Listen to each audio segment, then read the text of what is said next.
ಆತ್ಮೀಯ ಬಂಧುಗಳೇ ಹಾಗೆ ಪ್ರಿಯ ಸ್ನೇಹಿತರೆ, ಮನಸ್ಸು ನಮಗೆ ಬಹಳ ಮುಖ್ಯ.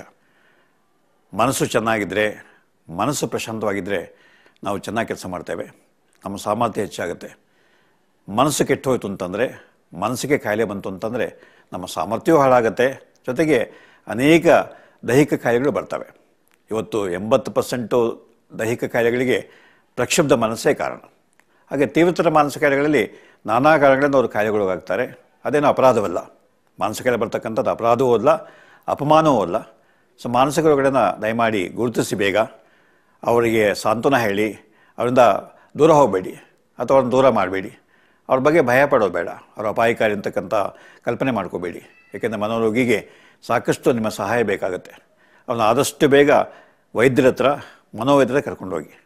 ಮನೋರೋಗ ಬಂತು ಅಂತ ದೇವಾಭೂತ ಬಿಡಿಸೋ ಹತ್ರ ಕರ್ಕೊಂಡು ಹೋಗಬೇಡಿ, ಮಾಟ ಮಂತ್ರ ತೆಗೆಯೋ ಹತ್ರ ಕರ್ಕೊಂಡು ಹೋಗಬೇಡಿ. ಯಾಕೆಂದರೆ ಅದಕ್ಕೋದಕ್ಕೆ ಏನು ಸಂಬಂಧ ಇಲ್ಲ. ಯಾಕೆಂದರೆ ಅವ್ರು ಹೊಡೆದು ಬಡಿದು ಮತ್ತಷ್ಟು ಇನ್ನಷ್ಟು ಕಷ್ಟ ಕೊಡ್ತಾರೆ, ನಿಮ್ಮ ಹಣವನ್ನು ಅವರು ಹಾಳು ಮಾಡ್ತಾರೆ. ಸೊ ಅದರಿಂದ ಮಾನಸಿಕ ಕಾಯಿಲೆಗಳು ದೈಹಿಕ ಕಾಯಿಲೆ ಇದ್ದಾಗೇ ಶರೀರದಲ್ಲಿ ಹುಟ್ಟತಕ್ಕಂಥ ಕಾಯಿಲೆಗಳು ಅಥವಾ ಪರಿಸರದ ಕಾರಣಗಳಿಂದ ಬರ್ತದೆ, ಸ್ಟ್ರೆಸ್ಸಿಂದ ಬರುತ್ತೆ. ಅದರಿಂದ ಮಾನಸಿಕ ಕಾಯಿಲೆ ಒಂದು ವಾಸಿಯಾಗುವಂತಹ, ಗುಣವಾಗುವಂಥ ಕಾಯಿಲೆ. ಎಷ್ಟು ಬೇಗ ನೀವು ಈ ಕಾಯಿಲೆಗಳಿಗೆ ಔಷಧಿ ಶುರು ಮಾಡ್ತಿರೋ, ರೋಗಿಯನ್ನು ಪ್ರೀತಿ ವಿಶ್ವಾಸ ನೋಡ್ಕೊಳ್ತಿರೋ, ಹಾಗೆ ರೋಗಿಗೆ ಗೌರವವಾಗಿ ಬದುಕೋದಕ್ಕೆ ಅವಕಾಶ ಮಾಡಿಕೊಡ್ತಿರೋ, ಕಾಯಿಲೆ ಬೇಗ ವಾಸಿ ಆಗುತ್ತೆ. ಹಾಗೆ ಮನೋರೋಗಿ ಹುಷಾರಾಗಿ ಮತ್ತೆ ಯಥಾಸ್ಥಿತಿಗೆ, ಹಿಂದಿನ ಸ್ಥಿತಿಗೆ ಬರ್ತಾನೆ, ಎಲ್ಲರಾಗಿ ಬದುಕೋದಕ್ಕೆ ಅವಕಾಶ ಆಗುತ್ತೆ. ಹಾಗೆ ಮನೋರೋಗ ಗುಣ ಆದಮೇಲೆ ಮದುವೆ ಆಗ್ಬೋದು, ಮಕ್ಕಳು ಪಡಿಬೋದು, ಸಂಸಾರ ಮಾಡ್ಬೋದು, ಕೆಲಸ ಮಾಡ್ಬೋದು, ಏನು ಬೇಕಾದ್ರೂ ಮಾಡ್ಬೋದು.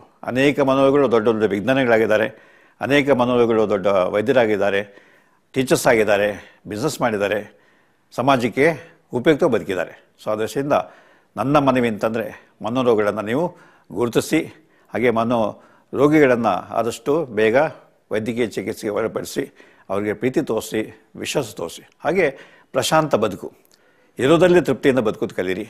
ಯಾವುದೇ ಚಿಂತೆ ಬೇಡ, ವ್ಯಥೆ ಬೇಡ ಅಥವಾ ಅತೃಪ್ತಿ ಬೇಡ. ಯಾಕೆಂದರೆ ಅತೃಪ್ತಿ ಜಾಸ್ತಿ ಆಗ್ತಿದ್ದಾಗೇ, ಚಿಂತೆ ಜಾಸ್ತಿ ಆಗ್ತಿದ್ದಾಗೇ ಮನೋರೋಗ ಕಾಲಿಡುತ್ತೆ.